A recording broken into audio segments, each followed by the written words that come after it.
Hello everyone, welcome back. Study ম্যাথমেটিক্সে প্রত্যেকে স্বাগত জানিয়ে ক্লাস 8 থেকে আমরা chapter 10 page number 100 video part number আজকে 8 করব। কোর্সে দেখি 10.1 থেকে। লাস্ট ভিডিওতে আমরা 8-এর এ বি করেছি, আজকে আমরা 8-এর সি করব।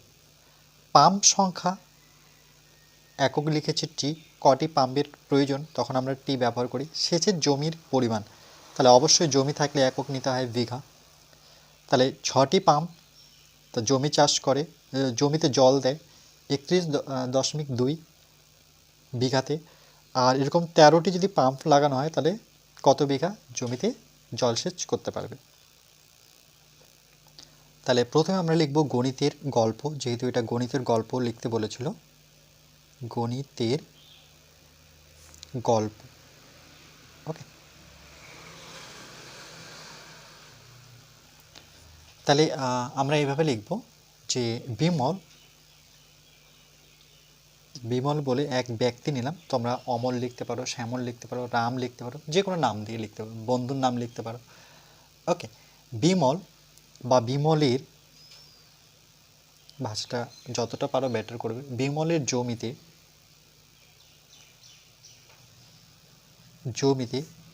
6টি ওকে পাম্প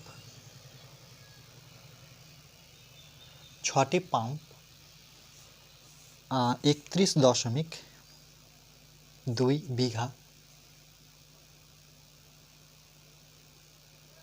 31.2 বিঘা জমি সেচ করে, মানে জল দেয়, জমি সেচ করে। ওকে, সেচ করে, সেচ মানে মনে রাখবে জল যে দেওয়া হয় কৃষিকাজের জন্য সেটাকে বলা হয় সেচ।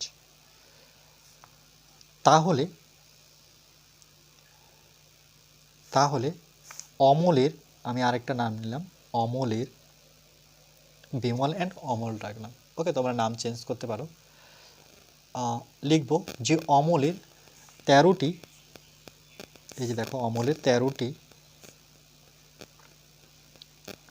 পাম্প, ওকে, অমলের 13টি পাম্প কত পরিমাণ জমি সেচ করে। যেহেতু এখানে কোশ্চেন চিহ্ন আছে তাহলে এখানে কত পরিমাণ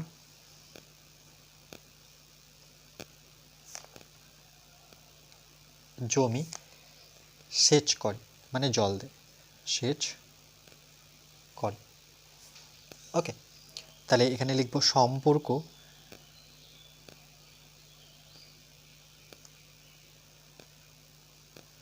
সম্পর্কতে কি বসাবো দেখো, যে দেখো এখানে 6টি পাম্প ছিল, 31.2 বিঘা জমি চাষ করত, কিন্তু এখানে কি করা হলো যে 6টি পাম্পের জায়গায় এবার 13টি পাম্প মানে কি ব্যবহার করা হচ্ছে। তাহলে দেখো পাম্পের সংখ্যা কিন্তু বেড়ে গেল, তাহলে জমির পরিমাণও কি বেড়ে যাবে, তাই না?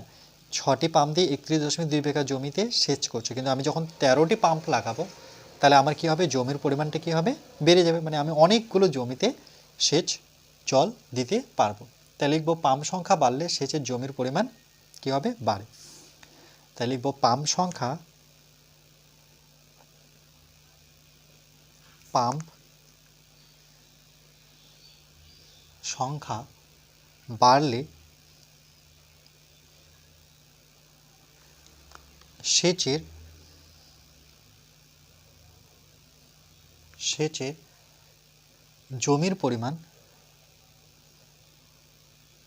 সেচের জমির পরিমাণ বাড়ে।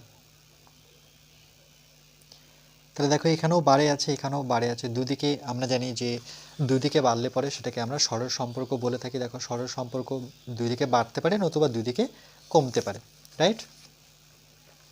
তাই লিখবো অর্থাৎ পাম্প সংখ্যা আর সেচের সংখ্যা পরস্পর সরল সমানুপাত। পাম্প সংখ্যা ও সেচের সেচের জমি পরস্পর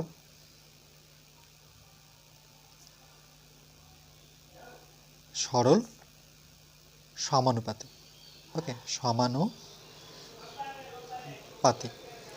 ওকে, তাহলে আমরা এখানে লিখব 6:13, 6:13 ডাবল ইস টু দিব।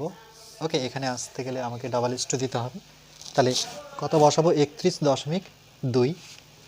তাহলে 31.2, যেহেতু সরল সম্পর্ক, তারপরে দিব আমরা কোশ্চেন সাইন। তাহলে বানাব 6/13 ডাবল ইস টুর জন্য ইকুয়াল 31.2 বাই কোশ্চেন চিহ্ন, এর সাথে এর গুণ 6 ইন্টু কোশ্চেন সাইন 13 ইন্টু 31.2।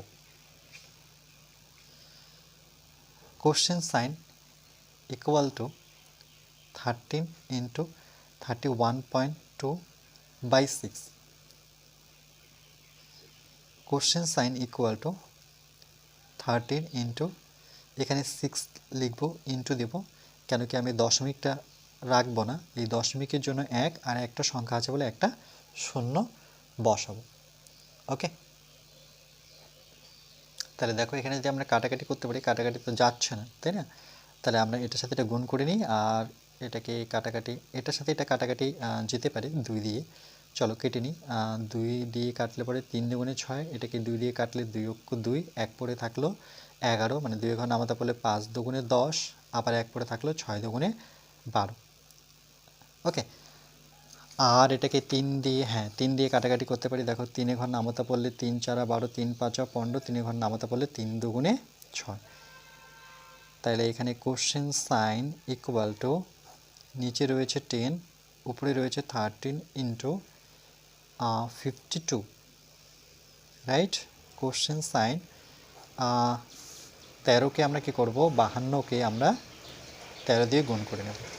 3 দুগুণে 6, 3 5 15, এটা 2, 5কে 5, 6 5 টু যোগ করলে 7, 5 আর একে 6, তাহলে 676 নিচে 10। এটা কাটাকাটি করিনি এই কারণেই, দেখো দশমিকটা বসাতে সুবিধা হবে। ওকে, তাহলে একটা শূন্য আছে, তাহলে আমরা কি করবো? 1 ঘর আগে দশমিক বসাবো। তাহলে এই টোটাল সংখ্যাটা লিখবো 676, লেখার পর 10 আর লিখবো না, যেহেতু একটা শূন্য আছে, তাহলে এখানে দশমিক বসিয়ে দিলে আমার ভাগ হয়ে যাবে। এত বিঘা। ওকে, যেহেতু এটার একক ছিল দেখো বিঘা, তাহলে দেখো 31.2 এর জায়গায় এবার কত বিঘা তাকে সেচ করতে হচ্ছে? 67.6। তাহলে বিঘাটাও কিন্তু বেড়ে গেল। তাহলে আমরা লিখব যে সুতরাং 13টি পাম্প, 13টি ওকে পাম্প, এই যে দেখো 13টি পাম্প তাকে 67 কত পরিমাণ? তাহলে লিখব 67.6 বিঘা। ওকে, বিঘা জমি সেচ করে, এত বিঘা জমি সেচ করে। ওকে, এটা হচ্ছে আমাদের ফাইনাল অ্যান্সার।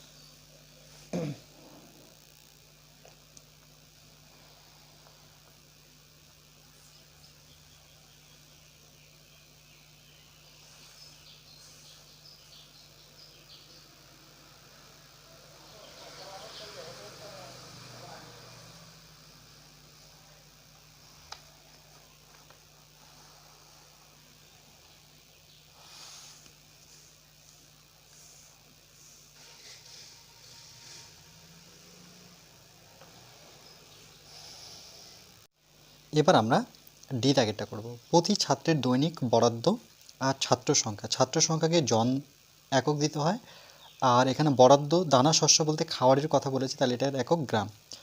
425 জন মিলে 306 গ্রাম খাবার খাচ্ছে দানা শস্য, কিন্তু সেই জায়গায় ছাত্র সংখ্যা বেড়ে গেল 458 জন। তাহলে বলছে যে দানা শস্য কম লাগবে কি বেশি লাগবে সেটা আমাদের বের করতে হবে।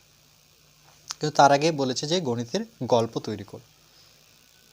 তো প্রথমে আমরা লিখব গণিতের গল্প।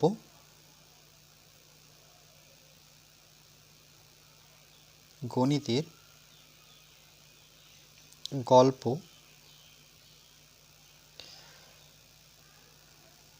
তো লিখব কোন স্কুলে, যেহেতু ছাত্র আছে তার মানে স্কুলেরই কথা বলছে, স্কুলের নাম উল্লেখ করব না, যে কোনো একটা স্কুল ধরে নিই। তাহলে কোনো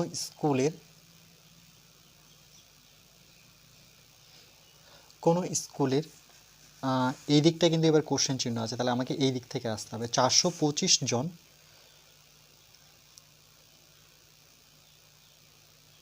ওকে 425 জন 425 জন ছাত্রের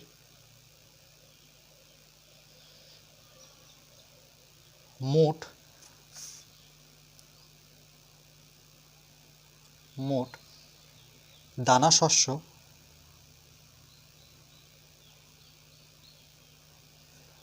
দানা শস্য লাগে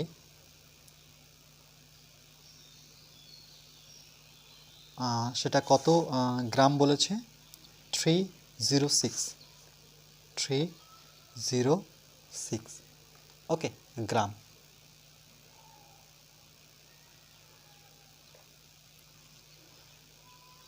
তাহলে আমরা লিখব যে সেই স্কুলের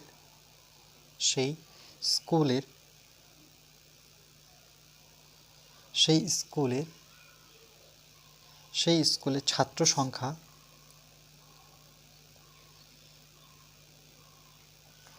কত হলো? পরবর্তীতে 458 জন, 458 জন হলে ওকে কতটা দানা শস্য লাগবে? কতটা দানা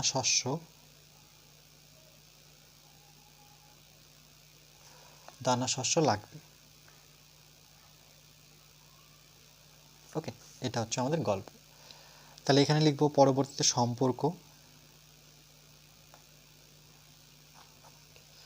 সম্পর্কটা কি দেখো, ছাত্র সংখ্যা যদি বাড়ে তাহলে দানা শস্যের পরিমাণও কিন্তু বাড়বে, রাইট?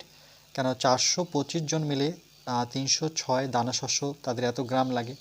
কিন্তু যখনই ছাত্র দেখো বেড়ে গেছে তাহলে দানা শস্য কিন্তু সেই হিসেবে বেশি লাগবে, তাই না? একটা স্কুলের গল্প যদি করি, ধরুন মিড ডে মিল, 425 জন ছাত্রছাত্রী, 306 ধরুন গ্রাম এত খাবার লাগে, কিন্তু হঠাৎ করে স্কুলে ছাত্র সংখ্যা বেড়ে গেল, তাহলে সেই খাবারে তো চলবে না, খাবারের পরিমাণটা কি হতে হবে? বাড়াতে হবে। তাহলে ছাত্র সংখ্যা বাড়লে দানা শস্যের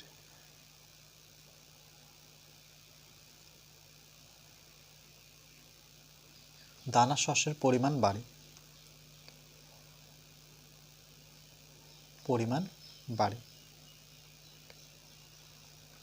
ওকে। অর্থাৎ আমরা বলতে পারি, যেহেতু দুই দিকেই বাড়ে, দেখো এখানেও বাড়লো এখানেও বাড়লো, তাহলে লিখব ছাত্র সংখ্যা, আগে ছাত্র সংখ্যা লিখতে হবে, কেন ছাত্র সংখ্যার এখানে দুটো আছে, দানা শস্য বের করতে হবে। তাহলে ছাত্র সংখ্যা এবং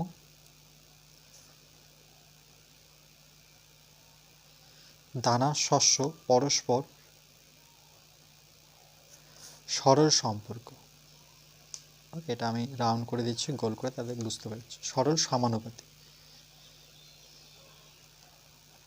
ওকে। তাহলে আমরা জানি সরল সমানুপাতি হলে এই দিক থেকে আসবো, কিন্তু যেহেতু কোশ্চেন চিহ্ন এখানে আছে, তাহলে 425-এর নিচে আমরা 458 বসাবো,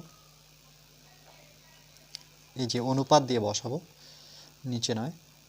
তারপর এটাতে আসতে গেলে আমাকে ডবল অনুপাত বা সমানুপাত দিতে হবে, 306-এর নিচে কোশ্চেন চিহ্ন, বা একই লাইনে দিলে ইস্টু দিতে হবে, এটাই নিয়ম আমরা শিখেছি। 425 458 এটা জায়গায় সমান সমান 306 বাই কোশ্চেন সাইন, ওকে। এর সাথে এটা গুণ, এর সাথে এটার গুণ,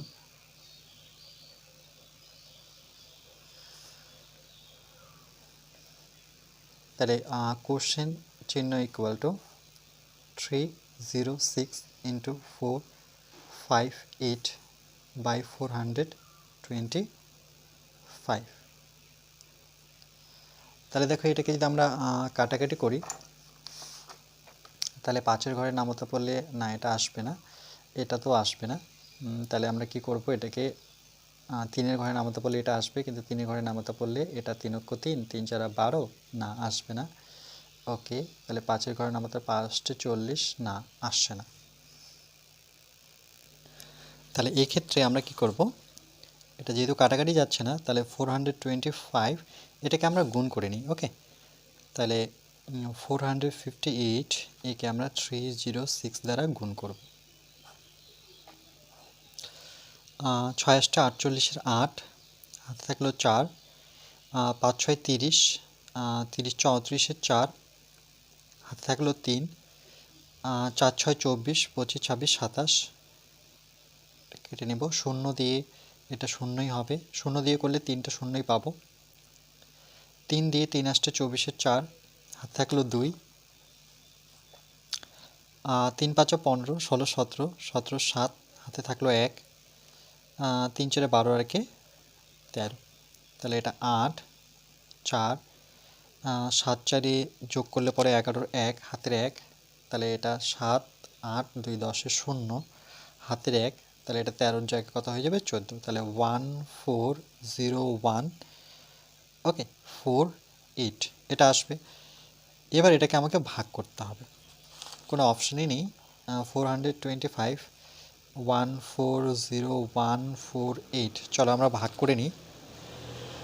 আমাকে ভাগ করতে হবে 425 দ্বারা। তাহলে প্রথমে আমরা কি করব, এখানে 3টা সংখ্যা রয়েছে, এখানে 3টা সংখ্যা নিলে দেখো ছোট হয়ে যাচ্ছে 140, তাহলে আমাকে 4টা সংখ্যা নিয়ে কত 1401। তাহলে আমরা এটাকে কি করব, প্রথমে চলো আমরা একটু গুণ করে দেখতে হবে আমাদের। তাহলে 425 এর সাথে আমরা 3 গুণ করে দেখি, 3 5 15 5, হাতের 1, 3 6 আর কি 7, আর 3 4 12, তাহলে কত 1275, এখানে 1401। যদি 4 দিয়ে করতাম তাহলে 4 4 16, দেখো 1600 ঘরে পৌঁছে যাচ্ছে, তাহলে 4 দিয়ে তো যাবেই না, বেশি হয়ে যাচ্ছে, তাহলে আমরা 1275 লিখব। একটাকে 11 ধরবো, 6 5 11, 6 নামবে, এখানে হাতের 1 8, আর এটাকে 10 ধরলে পরে 2, ওকে এটা 3 হয়ে যাবে, তাহলে 1 নামবে, তাহলে 126। এবার 4কে নামাবো বড় করার জন্য, 1264, এটা 1275 বেশি হয়ে গেছে, অর্থাৎ আমাকে 2 দিয়েই করতে হবে। 5 × 10 0, হাতের 1, 2 × 4 5, 4 2 8, তাহলে কত 850, 850 2 দিয়ে করলাম। তাহলে 4 নামবে, 6 থেকে 5 বিয়োগ করলে 1 নামবে, আর এটাকে 12 ধরে নিই, 12 থেকে 8 4 12, তাহলে 4 নামবে 414, আর এখানে আছে 425 বেশি আছে, তাহলে এবার আমাকে 8কে নামাতে হবে, রাইট। তাহলে 4148, এবার অনেক বড় সংখ্যা, তাহলে আমাকে এটাকে 4 2 5কে আমি একটা বড় সংখ্যা ধরেই করি আগে 9 দিয়ে, ওকে তারপরে না হয় 8 দিয়ে করবো। 5 নং 45-এর 5, হাতে থাকলো 4, 9 2 18, 18 19 20 21 22, 22-এর 2, হাতে থাকলো 2, আর 4 নং 36 37 38, তাহলে কত 3825। আর যদি 10 দিয়ে করতাম তাহলে 4250, না বেশি হয়ে যাচ্ছে, তাহলে আমাকে 9 দ্বারাই করতে হবে, সেটা কত আসবে 3825। বিয়োগ করে নেব, 8 থেকে 5 বিয়োগ করলে 3, 4 থেকে 2 বিয়োগ করলে 2, এটা 11 ধরবো, 11 থেকে 8 8 9 10 11, 3 নামবে, এখানে হাতের 1 4 হয়ে যাবে, ওকে। তাহলে দশমিক নিতে হবে, কোনো অপশন নেই, দশমিক এখানে শূন্য নামাতে হবে, কেন এটার থেকে এটা বড় কত 3230। এবার 3230, তাহলে আমরা লাস্ট কত দিয়ে করেছিলাম 3 দিয়ে 2 দিয়ে আর 9 দিয়ে তো অনেক বেশি হচ্ছে, তাহলে এটা 3800, আমাকে লাগে 3230। তাহলে চলো আমরা কোথায় করব, এই জায়গাটা ব্যবহার করি, ওকে। তাহলে 425কে আমরা চলো 7 দিয়ে নিই, তাহলে 5 7 35, 5 হাতে থাকলো 3, 7 2 14, 15 16 17 7, হাতের 1, 4 7 28 আর একে 29, তাহলে 2975 যদি 8 দিয়ে করতাম 4 8 32, মানে বেশি হয়ে যাবে, ওকে। তাহলে 2975 আমরা নিয়েছি 7 দ্বারা, ওকে। তাহলে 10 থেকে 5 বিয়োগ করলে 5, এখানে হাতের 1 8 8, আর এটাকে 13, 8 9 10 11 12 13, 5 নামবে, এখানে হাতের 1, এটা 10 হয়ে যাবে, 10-এর 0, ওকে। বা 29টাকে একবারে 30 ধরে নিই, রাইট। তাহলে 30 থেকে 32, তাহলে 30 2, তাহলে 255, দশমিক নিয়ে আমি 0 নামাতে পারি, তাহলে 2550। তাহলে 6 দিয়ে দেখি, 6 দিয়ে কোথায় করেছিলাম, 6 5 2500, লাস্ট করলাম 7 দিয়ে 2900, তাহলে করিনি, চলো আমরা করিনি 6 দিয়ে। 5 6 30 শূন্য হাতের 3 6 দুগুণে 12 13 14 15 5 হাতের 1 424 25 এই তো মিলে গেল 2550 2550 মিলে গেছে 6 দিয়ে। ওকে, তাহলে 329.76 329.76 গ্রাম। ওকে, এত গ্রাম খাওয়ার লাগবে। তাহলে অ্যান্সার এখানে লিখে দিই, যেহেতু জায়গা আছে তাহলে অ্যান্সারটা কী করে লিখবো? আমরা লিখবো যে 458 জন। ওকে, 458 জন হলে কত গ্রাম খাওয়ার লাগতো? তাহলে লিখবো 458 জন। ওকে, 458 জন হলে 329.76 গ্রাম, ওকে, গ্রাম দানা শস্য লাগতো। ওকে, দানা শস্য লাগবে। ওকে, লাগবে। দেখো এটা 329 গ্রাম মানে বেশি লাগতেছে। দেখো যদি 425 গ্রাম 425 জন ছাত্রছাত্রী হতো তাহলে সেক্ষেত্রে 306 গ্রামই হয়ে যেত, কিন্তু যেহেতু ছাত্র সংখ্যা বেড়েছে 458 জন হয়েছে, তাহলে সেক্ষেত্রে 306 গ্রামের জায়গায় 329 গ্রাম 0.76% লাগছে, তাই না? কেন কি সামান্যই স্টুডেন্ট বেড়েছে, দেখো সামান্য স্টুডেন্ট শুধু বেড়েছে, তাহলে সামান্য বেড়েছে। ওকে, ক্লিয়ার?